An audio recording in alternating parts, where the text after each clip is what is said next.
Hello, rail fans. Ram 55 here, and thanks for tuning in. Tonight I'm going to do something a little bit different. I wanted to give you an overview of some of the changes I've made to my version of JR's Tidewater Railroad here on Trainz 2019.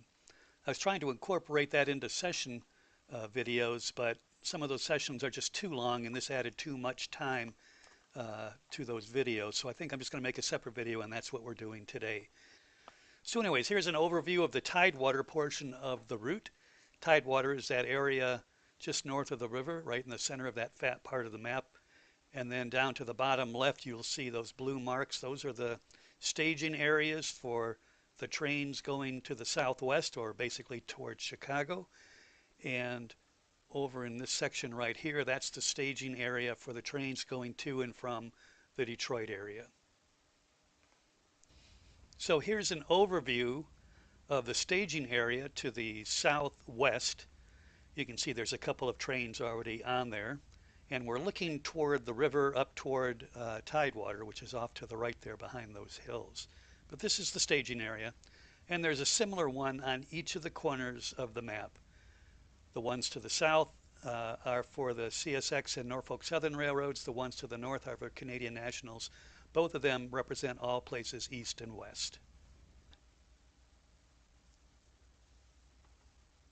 Now, I really love this route and really enjoy the different types of railroading you can do on such a small route. But this video almost didn't happen.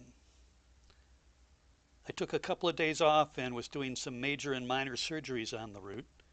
And the way I did that was I started out by cloning my already modified Tidewater route. And then I made changes to the clone. And that way, if I didn't like what I did, I could very easily revert back to the original version. It was a good plan. As soon as I cloned the route, though, when I looked at the assets, there was a big red exclamation mark next to the Tidewater clone version, which should have been an omen. I figured, well, whatever the problem was, I'll be able to fix it. After spending an entire day modifying the route, changing the yard, adjusting some industries, I went to operate a session and none of the locomotives would work. And no matter what I did, they were broke. It was like the brakes were always on. You could fire up the locomotive, you could hear the revolutions increase, but they weren't moving. And there were other problems too. So it was hard broke, and it was a completely wasted day. If I had any hair, I would have pulled it all out. So a full day seemed to be wasted. Then I said, okay, what do I do next? Start over? Quit? Just give up? Go back on the old route? I said, well, let me sleep on it. We'll start with a fresh outlook in the morning. So in the morning, I got up and I said, well, let's give it another try. I had already done it once. I knew exactly what I wanted to do, so the process was a little bit easier this time around. Plus, I had the clone version, which wasn't operating, as a reference. I could go back and forth between the two to look at the details that I added and where everything should go, what assets I used, and that worked out pretty well. So now let's take a look at the results. And what we're going to do is we're going to fly down from the staging yard here. And you can see this is now single track. This is where the route originally ended, right here. 3 tracks came down here and just came to a dead end. Well, I extended the middle track, so that is now the track heading to Chicago. And I need to change some of the ground texture here. You can see where the gravel was underneath the original track. I'll fill that in with some more grass and stuff. Now the 3 track actually starts right here, with the main line running in the center. The track on the right is the yard lead going over to the port over in this direction. The track to the left is actually the yard lead going to the Tidewater yard. So let's keep going east as we approach Tidewater yard.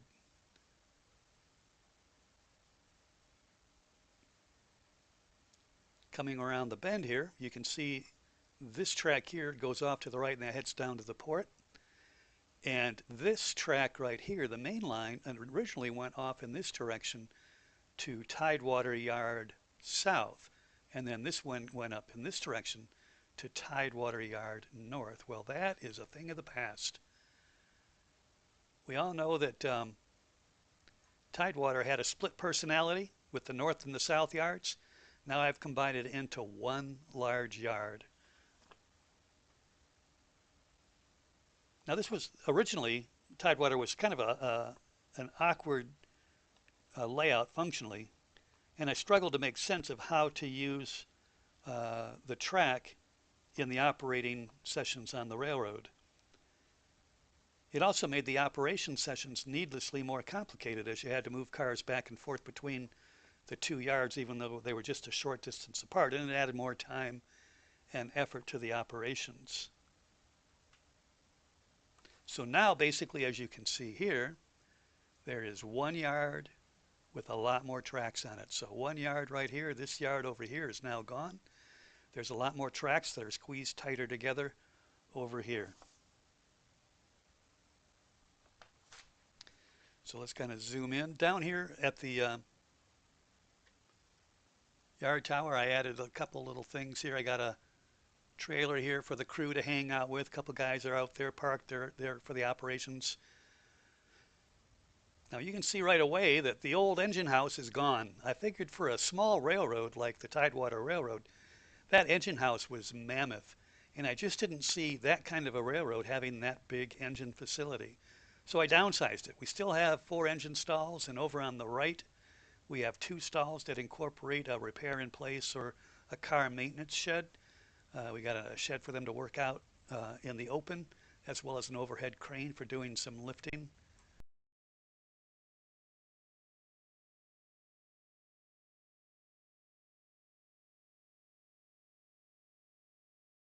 The one thing I don't like is that there's nothing on the inside. It's really bare on the inside. I may go back and try to adjust that, putting in some scaffolding and some elevated platforms for them to work on the engines when they come in. Over on the other side, you can see that I put in the sanding towers that were originally on the other side. I put in some Coke machines, Sprite machines, and some vending machines because certainly when we're on duty, we want to be able to have a little drink every now and then. You got this guy walking around checking out the vehicles. So just some vehicles that bring the railroad to life.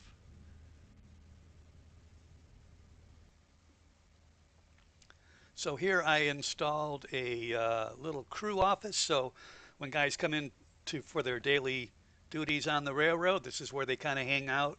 They have a little locker in there. They got a break room, and in between their missions, if they get a chance, they can come back here and hang out in the crew quarters. Now the original, what I'm going to assume was the administration building in Tidewater, was a mammoth structure. I think it had about 4 or 5 stories, and it was just big. And again, I thought it was too big for the size of the railroad that we operate here. So I downsized the administration building, and that's what we're looking at here. One thing that just popped in my mind, I want to put some grass deals out in front of the main walk and put the American flag in there.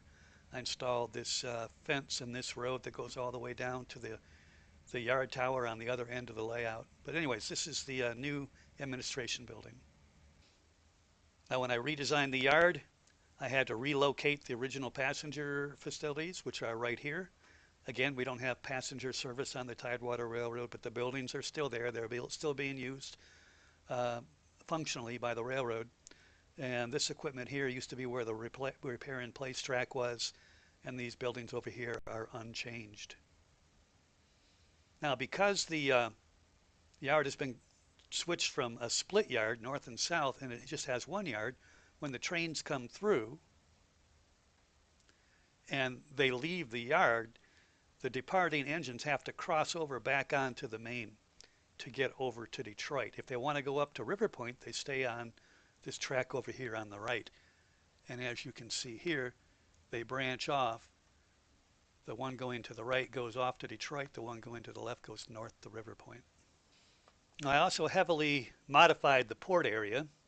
And right now we're looking at McLeod Steel Solutions. I've turned this building from a just generic building that didn't do anything with the railroad into a steel processing plant. And I've added a couple overhead cranes, some coils laying on the ground there, put in some trucks to bring the loads in and out. And they're going to be taking gondolas and flat cars full of steel products and processing them here at their facility. This is the rest of their building here. So all this property here belongs to McLeod Steel Solutions. Moving a little bit further into the port area, I also modified this area quite a bit. This used to have just a short loading platform. Well, I extended it so we can get more railroad cars in here for loading and unloading. I put in some high-lows and some crates coming off the box cars. So this building right here, I think it's still going to be a food processing plant.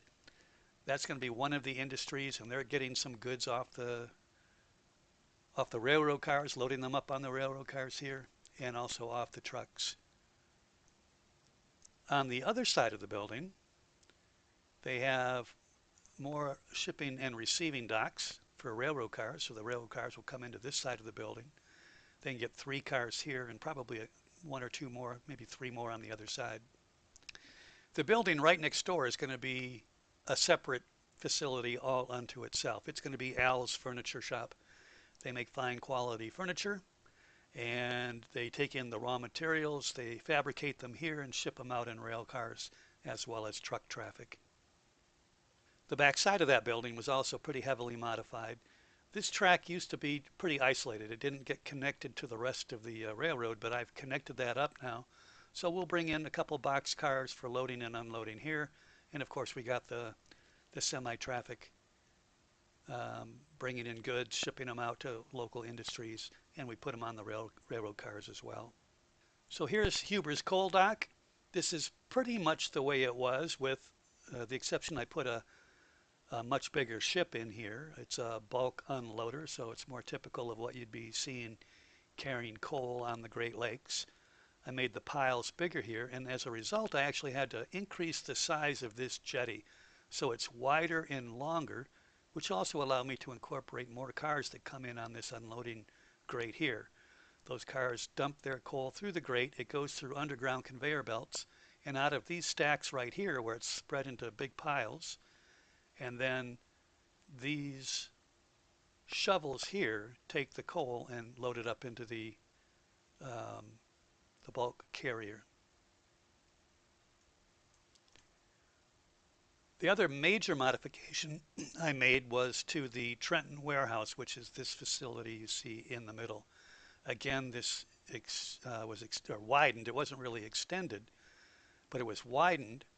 And originally there were 2 railroad tracks on the right side of the building as we're looking at it now, and there was 1 on this side.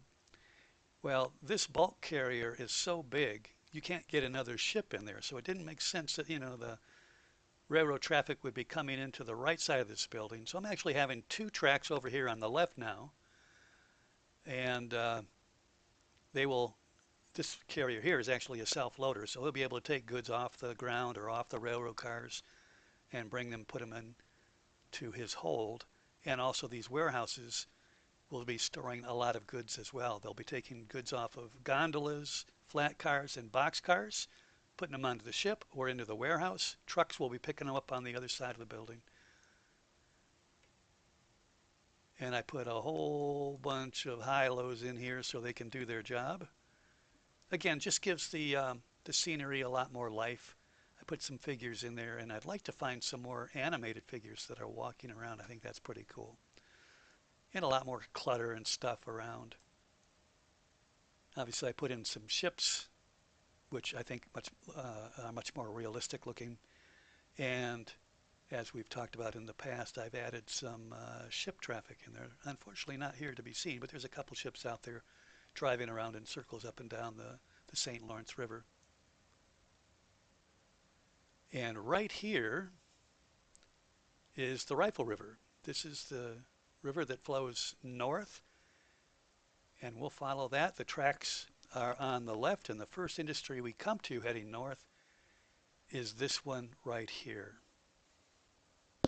This is the Woodhaven Fuel Terminal, and the modifications I made here is I extended, and I think I added to the number of tracks they have over here. I put in more loading platforms so that they can load up more of these tankers as they come in.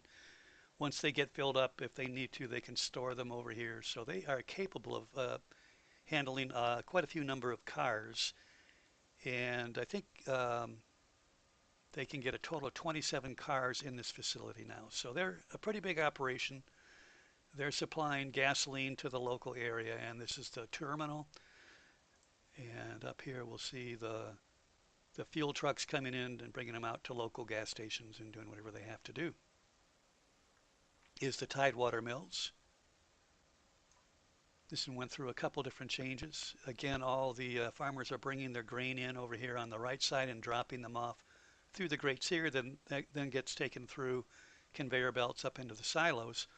All the railroad traffic goes to the left side of the building the way we're looking at it right now. I have now two tracks where they're being filled. So the hoppers, as they come in empty, will get filled up here. This will be tracks for storing the empty hoppers, and when they're filled, they'll get two of them will be for empties and two will be for full hoppers as they get filled up. This is just a small little co-op facility. They can handle maybe 3 or 4 cars at a time. That is absolutely unchanged from the way it was originally.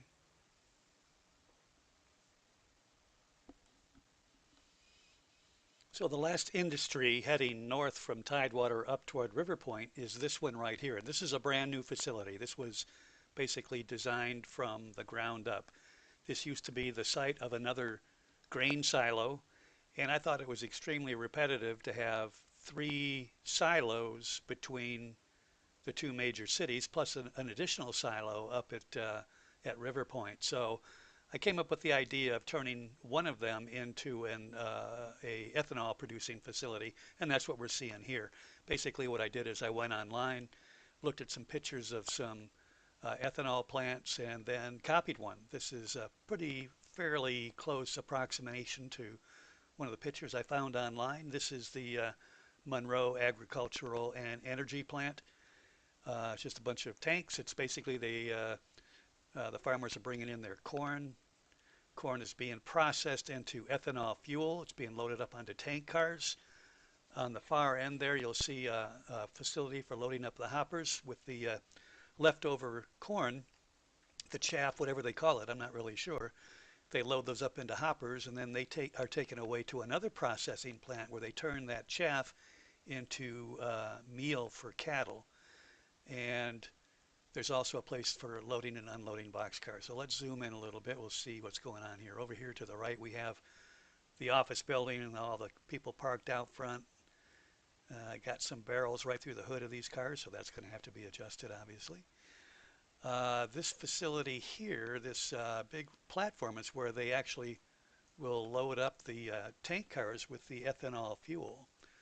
I think the way it's set up right now, they can take 16 tank cars. Back here is where they load up the chaff or the residual corn stuff, and they can take 4 cars there for loading up in that overhead facility. And then right here is a ramp where they can load and unload box cars. So I can see this getting a lot of use in the community. I think it turned out really well. I'm pretty pleased with the results of this plant.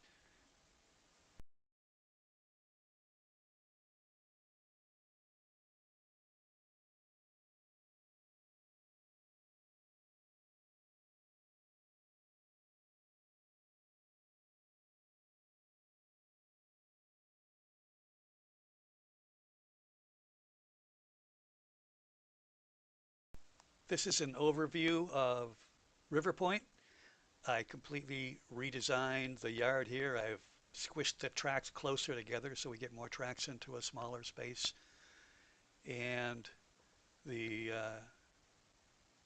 trains coming in from the west or from Chicago coming on this track, and off in the distance coming in from Detroit or Port Huron, since this is Canadian National Port Huron, they come in from the other end. And let's zoom in a little bit. And we'll fly along the track. You can see some empty well cars there. The first industry is Perry's fuel depot.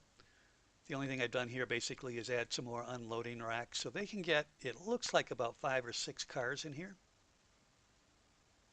This business right here Used to be just some ornament on the route. It didn't really do anything. It did not interact with the railroad. But I've changed that. I've added a track in there. Right now, it looks like it's unloading pipe, but I don't think I'm going to keep it that way. I'm going to change it into another business. I just haven't decided what to do with that yet.